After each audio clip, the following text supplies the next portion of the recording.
Hello everybody and welcome to today's Destiny video. So today it is Armsday again, which means Banshee here has got some guns for us, or at least got some guns for us which I cannot afford because I've got no glimmer left. So, Banshee 44, what have you got from last week? We've got the Kumakutak HC4. Now, with this one, I'm certainly going to be going with number 2 here, because this one has way better range. If you actually go onto the perks, you can actually have a look. It has a massive range increase, which is actually perfect for what we need with this gun, because otherwise this gun is just not good. I mean, it's not that good anyway, but having this range perk will certainly make it have a little bit of a niche in PvP. So if I was going to pick any of these, I'll pick number 2. Next up, we have got the Soros JLB 47, and once again I'm going to go with number 2 here. Again, these 3 are really bad for the JLB, but all 3 actually have Javelin, and these 2 have increased blast radius, but this middle one has a better, like, unique perk. Spray and play is a bit of a better one than the other 2. It's not by much, so really you could probably pick any of these guns and you'll have exactly the same experience, or you could just not pick up any guns here and just wait until next week and hope for a good roll. Don't just pick up a gun for the sake of it if you haven't already got a good roll on this. You are way better off just waiting a week and then handing in the package then instead, and then you'll get a better roll maybe. But the chances are that you will probably get a better roll than this week because these guns are not very good. So last but not least, we've got the Strongbow D, and again, all of these guns are a little bit shit. Now, again, if I was going to go with any of them, I'll go with number 3, mainly because it has a range increase in the perks, and one-man army of one, sorry, is a bit good. It's just spray and play isn't that great, but it has got extra range here, so that's not too bad, I guess. And this is a little bit extra impact, so that's not too bad, but it's still a pretty bad shotgun when you compare it to other guns. Okay, so let's get into the meat and potatoes of this video and look at our foundry orders, starting with the Dis 47. Now this is a scout rifle from Soros. Now this weapon is actually one of the best legendary scout rifles you can actually get in the game right now. It's exactly the same as some older scout rifles which were like top of the meta at the time. Well, not top of the meta, but like top of scout rifles at the time, like the Beeline Trauma and stuff like that. So this gun is just a better version of that.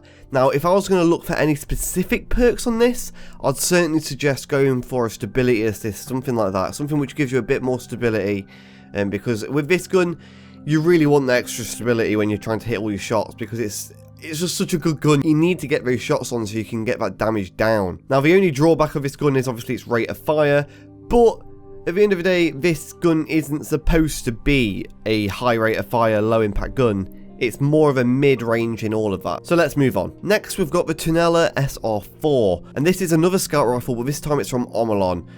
This guy is actually also really good, and it kind of falls within the same archetype as the Dis 47, which we just talked about, but this one's also really good as well. Obviously, they both have their unique feels to the guns, but once again, this is easily one of the best scout rifles. These 2 scout rifles together is a very lucky thing. These 2 are both the best scout rifles at the moment in PvP, in my honest opinion. So I'd certainly suggest trying to get both of them if you can. But yeah, next up we've got the Kumakutak HC4 again. This is that stupid hand cannon that we just got. I would say give this a miss. This is a really bad hand cannon, and this week we actually have good guns up for offer, so there's not really any need to get this time, other than just to show off to your friends that you've got all the guns maybe. But really you should have had last week's one. Last week's one was a really bad roll in my opinion. Well, not really bad, but like a bad roll in general, because the gun's a little bit shit, so it like brings down the overall score. I don't know, I still don't know because I haven't used it yet, so I can't really comment, but I just don't feel like it'll be good, so I'll say this is a miss. Next up, we have got the Uthern HC4 from Omolon. This is another hand cannon, and a better hand cannon than the Kumakutak.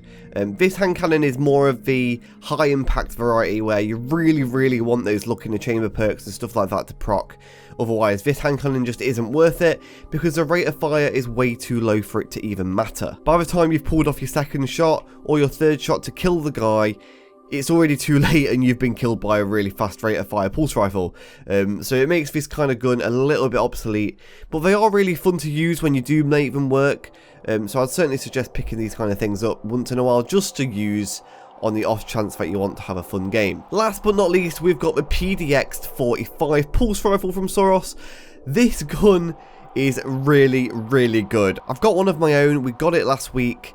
It's a really, really good gun, guys. It's one of the top tier pulse rifles out there. I'd say it's one of my favourites purely because I really, really like the high rate of fire, the better with my guns. I really like high rate of fire guns, except for things like auto rifles, I think. I don't really like faster rate of fire, but other than that, I really like higher rate of fire.